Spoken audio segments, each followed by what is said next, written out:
How can advocates have more impact for girls' and young women's rights in their country? There are many ways to make change happen on the ground, and many ways that advocates can encourage their governments to do more to protect human rights. They do this by working with the media, having advocacy meetings with government officials, organizing awareness campaigns with the public, and many other tools. But there's one tool you may not know about. The United Nations have a set of tools called International Accountability Mechanisms, which can help advocates assert more influence in their countries.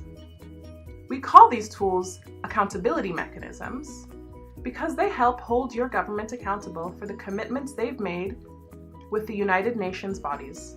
That means that these tools can help make sure that your government is doing what they promised they would do. The UN International Accountability Mechanisms were created to give states advice on how to implement human rights and foster sustainable development. Around the world, advocates have used these tools and experienced great impact. They have helped push changes for children's rights and equality for girls in their countries.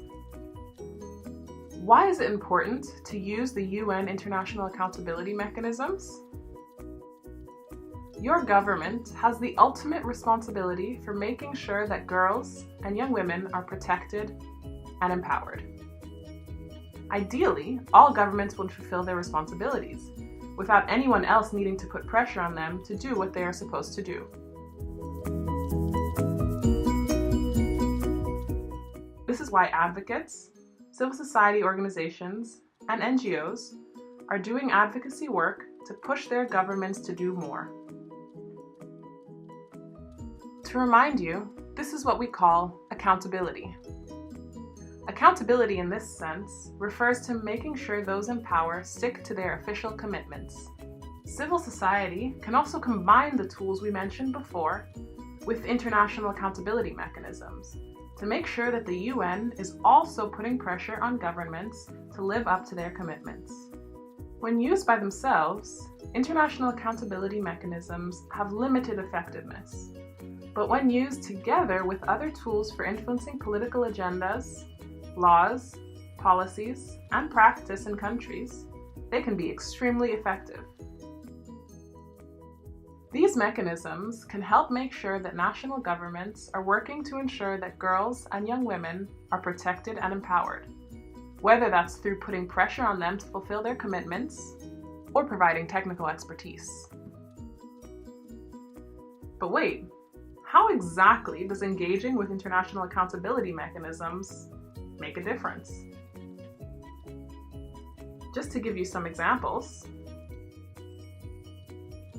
it helps publicize to the international community what your government is doing to fulfill its commitments. Since governments are concerned with their image in front of other states, they often don't want to be seen as not living up to their commitments.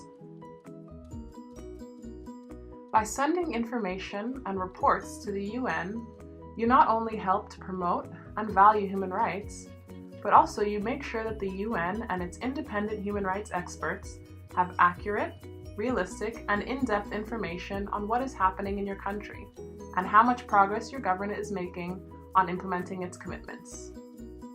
The result of this is that the UN and other governments are able to make specific recommendations to your government, highlighting what more they should do. Recommendations can then be brought back home to the national level to strengthen other advocacy activities that you are doing in your country. We've been talking a lot about the UN International Accountability Mechanisms, but what are they actually? For the purpose of this video, when talking about children's rights and equality for girls, there are a few types of mechanisms that are especially relevant: the human rights mechanisms and international agreements. The human rights mechanisms we are using are the Convention on the Rights of the Child, CRC, the Convention on the Elimination of All Forms of Discrimination Against Women, CEDAW, and the Universal Periodic Review, UPR. And the international agreement we will look at is called the Sustainable Development Goals, SDGs.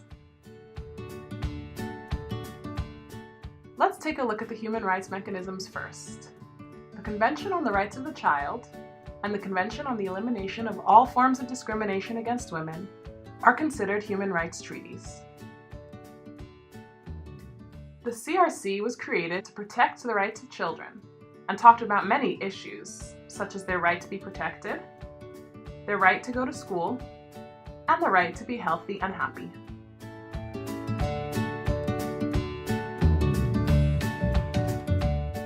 The CEDAW was created to protect the rights of women and girls, requiring that all countries stop the discrimination against girls and women, treating them as equal to men and boys. By agreeing to the CRC and CEDAW conventions, governments commit to protect children's and women's rights and are obligated to uphold them. These treaties are considered to be legally binding, which means that once a government agrees to them, they are expected to follow all of the obligations set out by these treaties. Almost all the countries in the world have agreed to the CRC and CEDAW conventions. Of course, there's no police enforcing whether the government obeys the international law. But when a government ratifies the treaty, they also agree to be regularly reviewed by a committee on how they are doing. These committees are responsible for monitoring and reviewing how well governments are implementing the treaties. There's no punishment for not complying, but it's not very good for that country's reputation in the international community if they appear not to be living up to their commitments. How do international accountability mechanisms work? Every 4 to 5 years, the countries which have ratified the CRC and CEDAW have to be reviewed before the committees, which are composed of independent experts on children's rights and women's rights.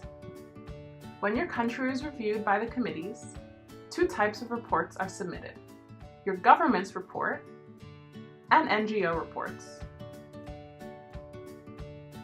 That means that advocates and civil society can write their own reports on how they see things progressing in their country and send it to the committees.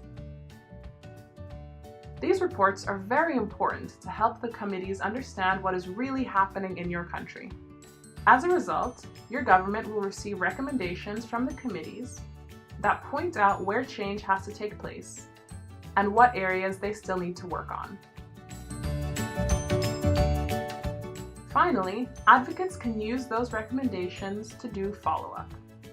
You can make sure that your government doesn't forget about what it's supposed to do, but that they keep working to make girls' rights a reality. Then we have the third human rights mechanism, which is the Universal Periodic Review, UPR. The UPR is one of the most important mechanisms created by the UN because it's a system that reviews the entire human rights situation of all countries, no matter how big they are, how wealthy, or how politically important. The UPR analyzes the entire human rights record of a country, rather than obligations under a specific treaty. The ultimate goal of the UPR is to improve human rights for people around the world and make sure governments are fulfilling their commitments to protect respect, and realize the human rights of all people. How does it work? The UPR is a peer review mechanism, which is just a fancy way of saying that rather than being reviewed by a group of experts, the government is given recommendations by other governments. It's like when you have a problem and you need some advice. Of course, sometimes you need to go to a parent or mentor to get expert recommendations on how to deal with the situation. But sometimes it's easier talking to a friend, and you might be more willing to listen to the advice. That's why the UPR is such an effective tool. It's friends giving advice to friends. So during the UPR, the country that is being reviewed has an opportunity to share what progress they have made and reply to any criticisms.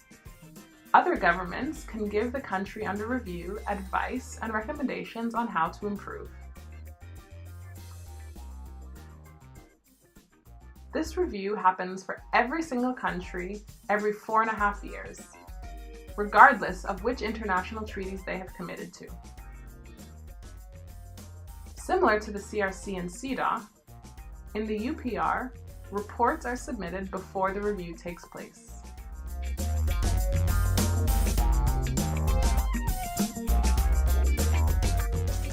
How can advocates engage with these three mechanisms? You can submit NGO reports to the CRC or CEDAW committees, as well as to the UPR, bringing your in-depth knowledge of on-the-ground realities and nuances, information that otherwise the international bodies would not have access to, and that are really important to add to the government's report of its human rights situation. Participating in national consultations is another way advocates can feed into the process. Governments are strongly encouraged by the UN to hold national consultations with their civil society, including youth.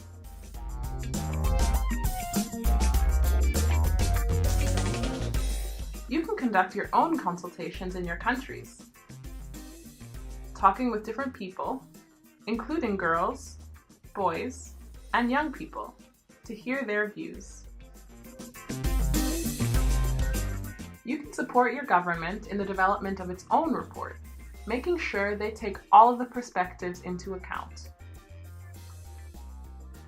You can travel to Geneva, Switzerland, to talk to states or UN experts, sharing your experiences and asking them to give specific recommendations or ask certain questions to your government. Finally, you can also engage by following up at home in your country.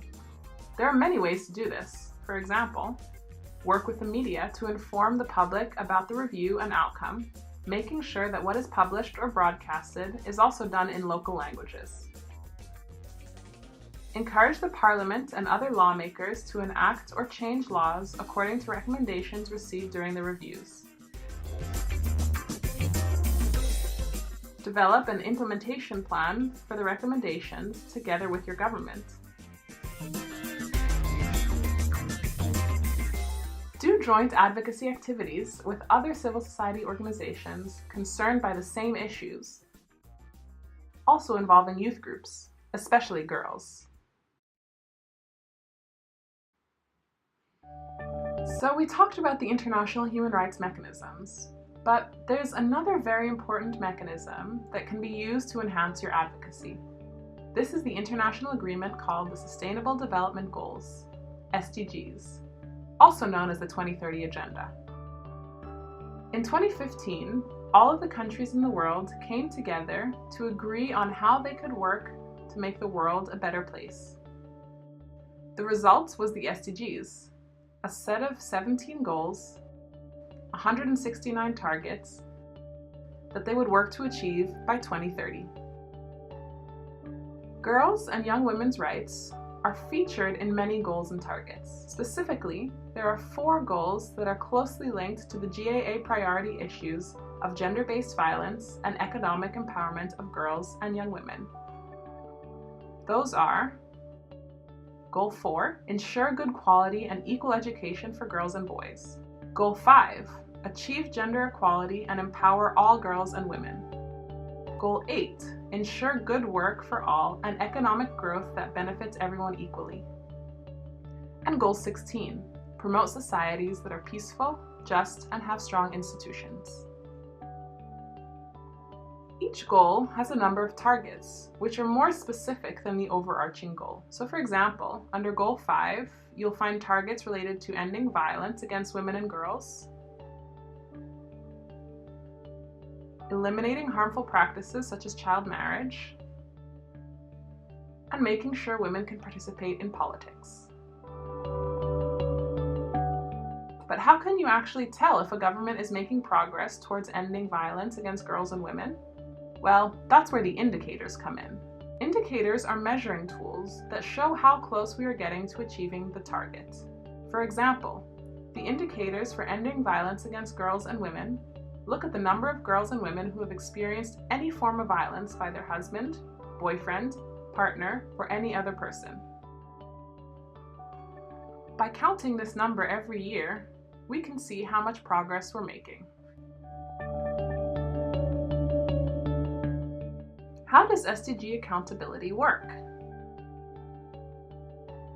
The High-Level Political Forum, HLPF, on Sustainable Development is the official space for discussing SDG progress. The HLPF meets once a year at the UN headquarters in New York. Governments can volunteer to be reviewed as frequently as they would like during the 15-year period of the SDGs. That is 2015 to 2030. These reviews are called Voluntary National Reviews, or VNRs. VNR is also the name of the report sent by governments on their implementation of the SDGs. These reviews allow governments to talk about the good work they're doing to implement the goals and the challenges they're facing. How can advocates engage in SDG accountability? There are many important steps and opportunities for you to advocate for progress towards the SDGs. These include implementing, monitoring, measuring, and financing the 2030 Agenda. Here are a few ways you can engage with the HLPF and VNRs at the national, regional, and international levels.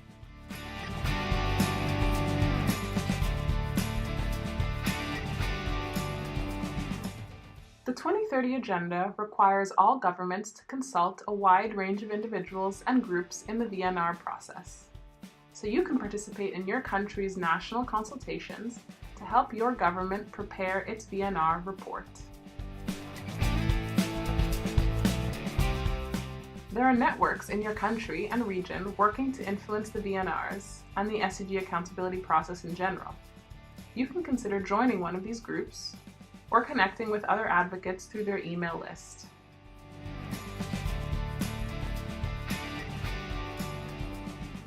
In terms of SDG accountability, working at the regional level is sometimes where you can have the most impact.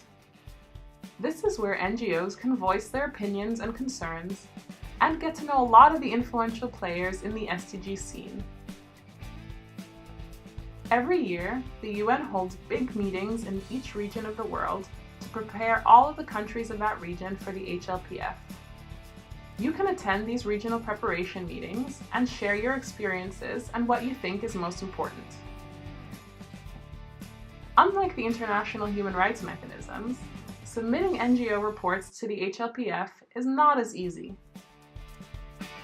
The only way to ensure that girls' rights are a part of the official HLPF documents is through the civil society networks recognized by the UN. These are called major groups. In addition to sharing information for the major group report, another way to participate in the HLPF is by attending the meeting in person in New York, organizing events, talking with government representatives, and making recommendations.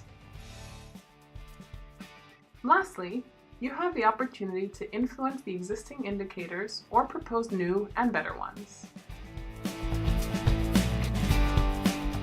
You can also make sure that the data being collected by your government is broken down by age and gender to make sure that the specific progress being made for girls is reflected in the data. Now that you understand the importance of engaging with the UN international accountability mechanisms, let's do a quick recap of what you've just learned. International accountability mechanisms are tools to monitor the international treaties and agreements, like the CRC, CEDAW, and SDGs, made by governments on human rights and sustainable development. Governments that are part of these treaties and agreements have to be reviewed every few years by the UN on how they are doing to implement the commitments they have signed up to. And here is where advocates like you and me can play a role.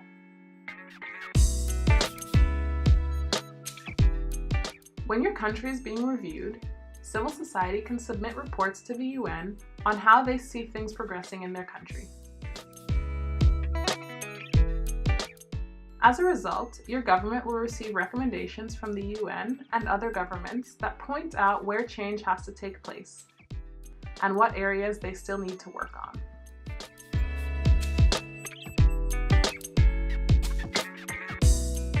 This is just one example of how advocates can engage. There are many more.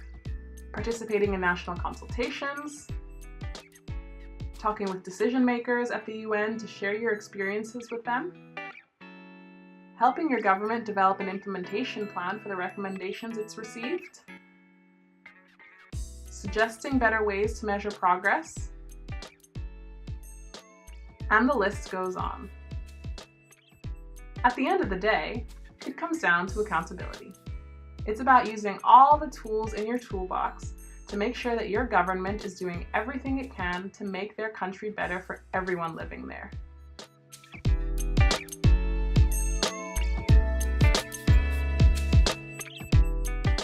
You have the power to make sure that your government doesn't forget about what it's supposed to do, but that they keep working to make girls' rights a reality. So let's get to work!